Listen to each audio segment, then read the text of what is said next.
it's not trivial. And you may find that this is the last big function you're allowed to go to for a while. Thank you for venturing out. Some of you from Howick, Durban, Joburg, even Bella Bella. The book, it's really all about the book, David's book. It's Blue Hills, and it refers, the title may be a bit obscure to you, but it refers to Table Mountain, which is very often masked with a blue haze, and it can be seen from the family farm, which was a farm hotel at Mandeston, and that looked down the valley onto Table Mountain. Table Mountain is an extraordinary position because you can see it right from up here at Hilton, right across down to Cato Ridge. It's about a 270-degree view down onto it. And from David's family's farm, you look directly down onto Table Mountain and the Blue Hills. And Blue Hills played a big role in the family life. It was part of the family triumph of the first generation that arrived from Cornwall with absolutely nothing and made it, really made it as a farmer. And the next generation who lost the family farm and entered poverty and worked for the next 2 generations. And then the subsequent generations and how they made it from that really sad state. The Great Depression had a role to play, but it was this sense of this lost paradise.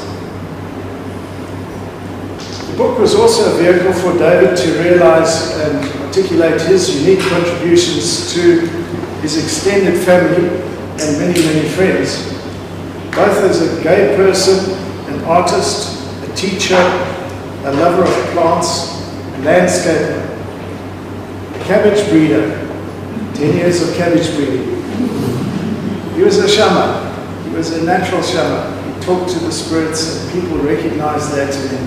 And other spirit people always found David, and they just connected. And I would sit there, and they would have this cosmic communication, and I would be in awe. He was an archivist of note, with a bit of help from Krina, and the archives became a den of great joy, discovering stories and history. He was a collector of tales and a writer.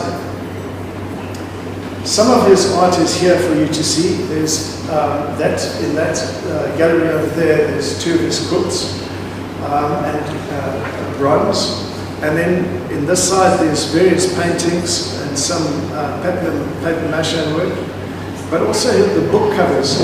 David worked for 20 years with Mobs Mobley doing book covers for Natal University Press. And then also some of his ceramics. A pivotal figure in David's life was Maggie Hamlin, who is perhaps the most famous artist in the UK today. She's famous and infamous. She had a TV show and she was famously caustic and challenging. She's famously lesbian and did not have men on her painting courses. But David managed to wangle his way onto her landscaping course. And 2 of the pivotal paintings are over there, Wimbledon Common, when she eventually let him onto the course. And then there's one of Highgate Cemetery. And when she had a look at that, she said, "Moon, you've been conning me. That's smashing." We got in touch with her in 2006 when we were in England, and her agent was very surprised when she agreed to chat to us. And we still had a number, so what's up to her about this opening today? And she had a communication with me. And she said, "Good luck to hear the good news about David's show in the book. I have fond memories of him. I wish him very good luck and send him a big hug." This is from this frightening person. And then when she discovered that David had died, she then said, "Well, I send you my warmest feelings my memories of David remain strong and special. Maggie. So that's very special, and those of you who are artists will know it's like writing to Bruce Springsteen and having answering quiz. The book is also a story about the love that David and I had for 41 years, just over half of David's eventful life. I didn't know there were going to be so many people. I'm not a speaker, and I should have made proper notes. And I thought, gosh, I know this book so well, I can talk about notes. I'm sure I saw these photographs. I actually thought, have you missed Dave since he died? Because he was so much part of my life that he's still part of my everyday. The birds, especially the last years when he was so ill, I was butterflies in my garden. I've just seen the blue, the aloes are coming to flower. Want me to talk louder? No, yes. Can you, what do I do? Just talking to. And can you hear? And so I still observe the things and talk today, as I have done for all these years. But seeing the photographs of him now, that I was missing terribly, and always will. I met Dave when I was 19, and we went out, I said for 3 months, he said for 6 months or a year. My son likes to say, Dave went out with me, returned and gave the rest of his life. Dave, we went out and Dave then became my best friend. And I realized that Dave became everybody's best friend because he was so special. He was only capable of deep friendships. And all of you here, I'm sure, would have called him a best friend too, because Dave was just so incredibly special. And I was thinking about the interval between his death almost a year ago and this event today. And I realized that in African terms, this is the equivalent of an umsebenzi, or a return of the spirit, in Ukubuyisa, where after a certain period of mourning, you come together and you bring the spirit back. And I'm sure Dave is here with us today, and he's really glad that he's not here in person, because he hated attention.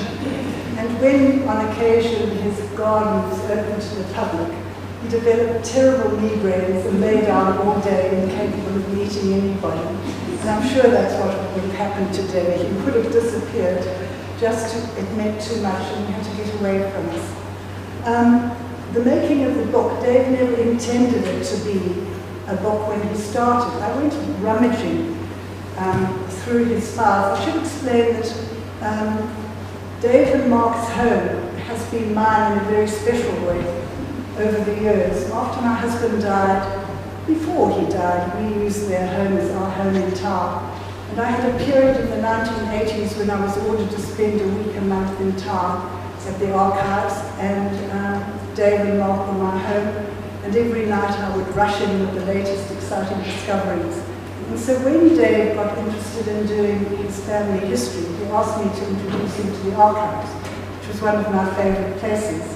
And it took him 5 minutes to start discovering exactly how to work the family history papers, which had never been what had interested me. And Mark and I were trying to work out, okay, when did Dave? He didn't intend the book. And rummaging about all my old papers, I find a document dated the 16th of August 1989, and it's called A Genealogical Study by David John Moon. And he starts the genealogical study with a quote from Oscar Wilde. I can't help detesting my relations. I suppose it comes from the fact that none of us can stand other people having the same faults as ourselves. And there's another quote from Oscar Wilde. Relations are simply a tedious pack of people who haven't the remotest knowledge of how to live, or the smallest instinct about when to die. And then a more serious quote. It is written that you should take neither pride nor shame from your ancestry, but rather from what you accomplished with the gift of life that has been bestowed upon you. And the last years of Dave's life, the gift of life was a very heavy gift to carry for him. Now, I've mentioned this first, 1989 was a long time ago, and the next paper that I found was 1999. So there were 10 years between what he started and his next bit of writing. Now, this first bit, he got very involved in all the rules around genealogical procedure, because he actually says it has not been referenced properly, nor has a standard genealogical procedure been followed. However, I hope to end up with an accurate and useful document. I was never interested in family histories, and I'm not sure I am even now, not in that sort of form. And I'm going to read you his opening lines about his great-grandfather, because when you read the book, you'll see the transition that happened between starting the study and beginning to write. It reads, John Loon, born 25th of August 1858, died 11th of January 1933. Aged 74 years and 5 months. I think that the reason it started to become a book, and I'm sorry to admit this, I'm not a technological person. I stuck to my typewriter and couldn't buy ribbons anymore. Dave was a little bit better than me, but only just. When he had a computer and the internet, he found he could send the same letter or the same bit of writing to all his friends. Mark thinks it started when they went to Rome in 1998, and he could write, he was lit up with the experience of being in Rome, and he could send the same letter to everybody at the same time. And what happened in 1999, he decided to start visiting, he went to visit Blue Hills, and he wrote an account of his visit to Blue Hills. And then he called it the place of the Anagnosi, the place of the family spirits. And he did several visits, and these went out to friends around the world, and they all wrote back and said, Dave, you've got to do a book. That is so wonderful. And that was when Dave started thinking that maybe the family history could be combined as a book. And that immediately produced all kinds of difficulties. It's very easy, I think, to do a genealogical study because it can be impersonal. And Dave hated having to reveal or expose himself. And some of the best things Dave has ever written are hidden in the files at home that never made the pages of the book. His correspondence between his godson Jeremy in England is absolutely wonderful. I'd love to have seen it in the book, but it was completely unguarded and probably marvelous. So those sort of things belong for a later period. When Dave did start trying to enlarge the Blue Hills section into a book, I counted up the words for him and I said, Dave, it'll run to 16 pages, that's not a book. So Dave had bits of his family that he liked, bits of his family that he disliked, and he really disliked his great-grandfather. And so he starts expanding the book, and he tries to be as dismissive as possible of his great-grandfather. And he wrote this. During the 1920s, John Loon decided to sell his farms at Manchester and retire to Durban. The two farm names I remember are Thorn and Tree. His wife accidentally drowned in the Sea of Durban during the last week of March. They were living in Vorst Road. When you read the book, you'll see what happened to those two stories. He said, Dad, I'm very sorry, you can't possibly dismiss Granddad like that. You've got to tell us something about him. So, Dave and I had always had I went into journalism without going to university, and Dave went to university while he was working in the roads department. And when he started doing English at university, he passed all his set works on to me. So in due course, I read everything, including Dear Heaven, Candide, out of loyalty to Dave. And at different points in our friendship, we would have splurges. When Lawrence of Arabia came out, we went and watched it together, and then read every book we could find on Lawrence. Dave discovered D.H. Lawrence at university, and then I read all the D.H. Lawrence books. And I was rereading the Alexandrian Quartets and found some writing that was absolutely wonderful, and said, Dave, reread this. And the next time I saw him, he was totally defeated. He said, I'm never going to, I don't want to do this book, I'm incapable of writing it, I can't write. And he then, in total defeat, wrote what you'll see is the opening paragraph about his great-grandfather, and it was written in a moment of total despair when he was giving up on the book. And he said, "Do I really want to recreate the rest of the flawed dynasty created by my great-grandfather John Moon? I've always seen him as a sort of messiah, caught in a force too powerful to be human, there, who got all sorts of scribbles and paste and cut jobs and put them all into typed files so that there was something that we could look at and say, gosh, that's nearly a book."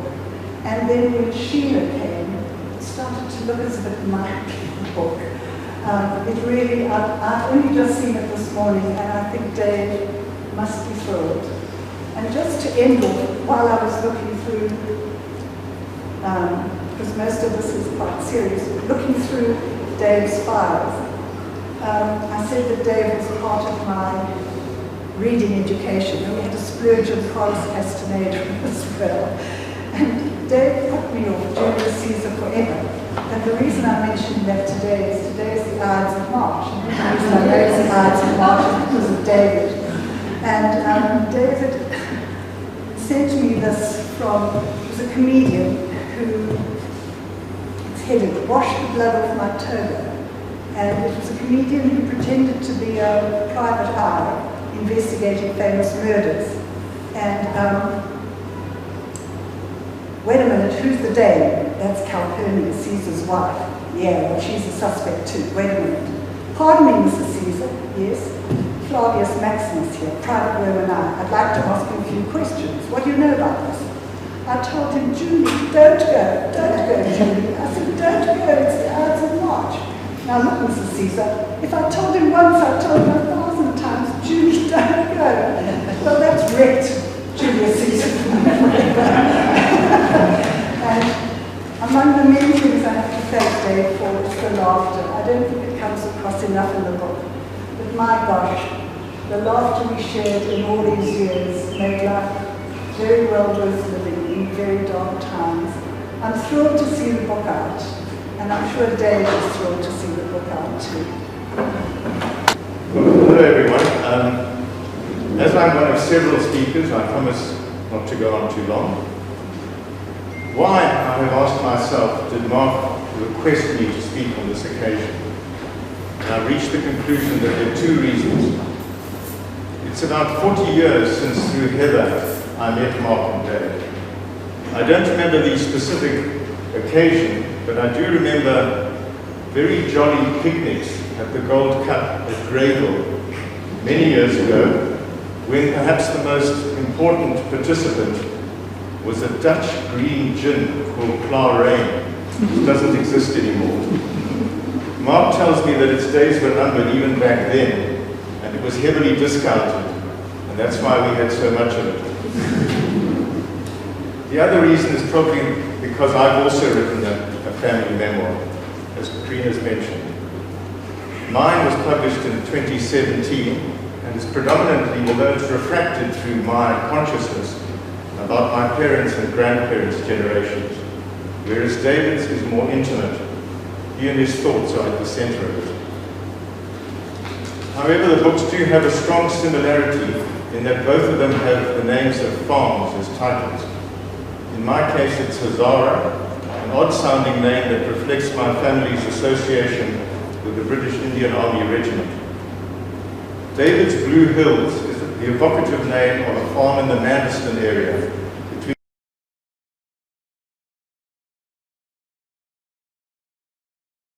Umlas Road and Thornhill, not far from here, which the Moon family once owned, as you've been told, and which David has elegized as a Shangri-La.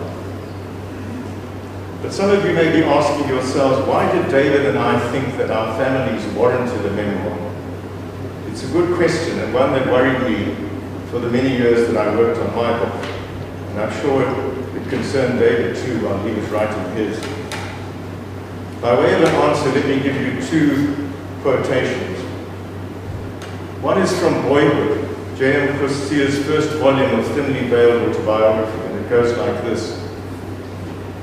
He alone is left to do the thinking. How will he keep them all in his head? All the books, all the people, all the stories. And if he does not remember them, who will? Nobel Prize-winning author Coetzee, South African, now living in Australia, is saying that his thoughts are filled with memories which he feels are worth something. But that if he doesn't do something about them, they'll be lost forever. In other words, he's taken responsibility for his family's story, which David has done. The other quote is from an essay by British writer Virginia Woolf.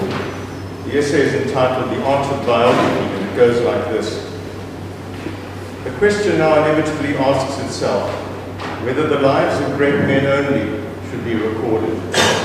Is not anyone who has lived a life and left a record of that life worthy of biography? The failures as well as the successes, the humble as well as the illustrious. And what is greatness? And what is smallness? What Woolf is saying is that one doesn't have to be illustrious to be the subject of a biography or memoir. Given the humanness that binds us all, so-called ordinary lives are often more interesting than the lives of so-called celebrities. You don't have to be a Kardashian, for example. A great example of this is a book about India written by Nirav Chowdhury called The Autobiography of an Unknown Indian, whose title says it all. It is considered a masterpiece by many eminent writers and historians. So consciously or unconsciously, David has taken his cue from Coetzee and Woolf and written the story of himself and his family. Blue Hills is a lovely book, well written, well edited, and well designed. For all of us who are so fond of David, it is a memento of him and his world. What makes it more remarkable is that many of the tracks that he had to follow were not clearly marked and required diligence and doggedness. The book gives us David wearing a number of hats, not only as a beloved partner, family member, and friend, but as a genealogist, artist, teacher, horticulturist, archivist, as I just heard, and as a gay person who in his earlier years particularly had to endure prejudice and bigotry. In the book, too, are the same triumphs and tragedies that beset all families. Stories everywhere which make them so compelling. And David's social tapestry is familiar to us because, broadly speaking, it is our own. Such stories are not told often enough. I'm going to now talk very briefly about the writing of family stories and to encourage you all, if you haven't started doing so already, to start putting together your own stories. The important thing is for everyone to become a custodian of memory. Every family needs a custodian of memory, and if you're not inclined to be that person, you must find the person who it must be and help them tell your family story. Family stories are hugely important. They're not only important for a family or for friends, but they're social history. There was a case in my book when the historian Jeff Guy read it. He said to me he didn't know that so many retired Indian Army officers came and bought sugar farms. Now here's a historian who knew Natal backwards, but he didn't know that. I didn't know it was significant. I put it in my book, and it alerted someone infinitely more informed than I am of something he didn't know. The first thing you need to do is accumulate the facts. This painstaking process involves primarily questioning relatives while they're still around, and rooting around for reports, photographs. Photographs, please write captions if you know who's in the photograph, because as I remember from my witness days, we had boxes of photographs. And a date. And? A date. And a date. And we didn't have the names of the people in them. And incidentally, something I didn't think to include in my talk, which comes to mind now, David offered, with his immense knowledge of Maritzburg, to come along and sit in the archive and write down the name of the building or the name of people who he could recognize in the photographs, so that we would at least increase the value of our archive. Unfortunately, Parkinson's arrived at about that point and it never really happened. Once you've rooted around and typed keywords into the computer to see what comes up and gone to the archives in Maritzburg and even the Bessie Head Library, there's some very good newspapers, bound copies down there under the library, and I'm deviating very slightly here, but a very interesting exercise is to go and get the newspaper that appeared the day after you were born in the place that you were born. It will give you an idea of the world into which you arrived. And I can tell you, going through papers in the 1920s to look up an obituary that I had as a cutout that didn't have the date, I found two things preoccupied Colonial Natal, or then the Union Natal, the people, the readers of the paper, the snakes and security. Things don't change.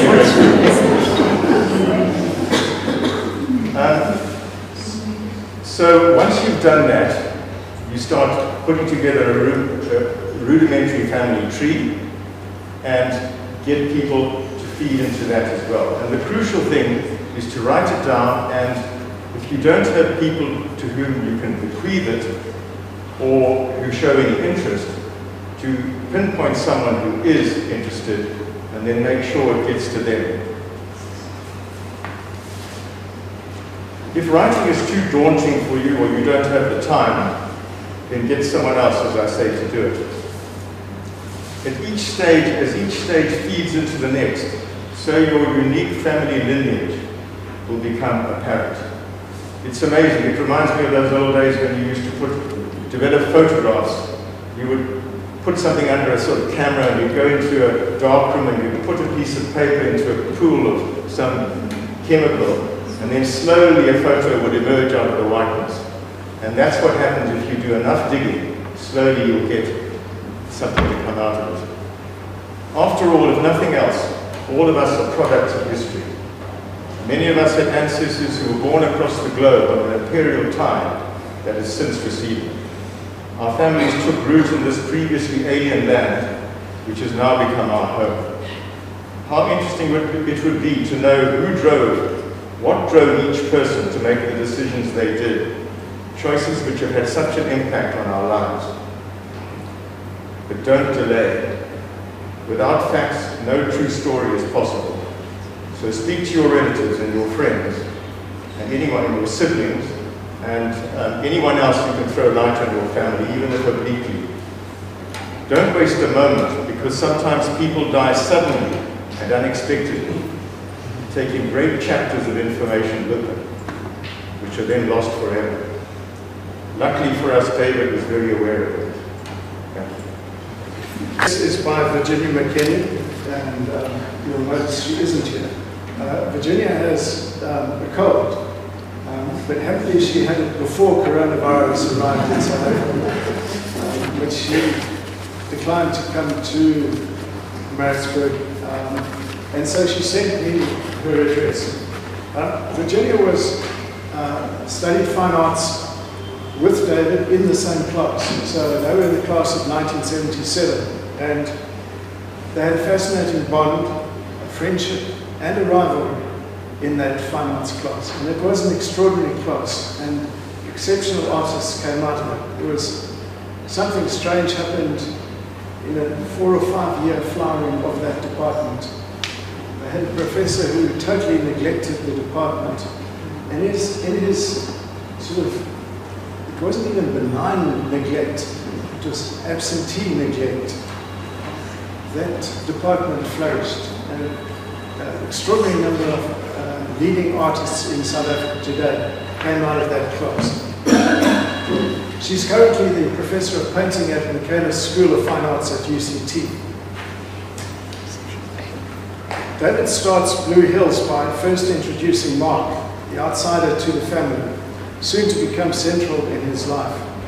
This surprising move, in a sense, is a creative one that deviates from the norm of more standard family chronologies and histories.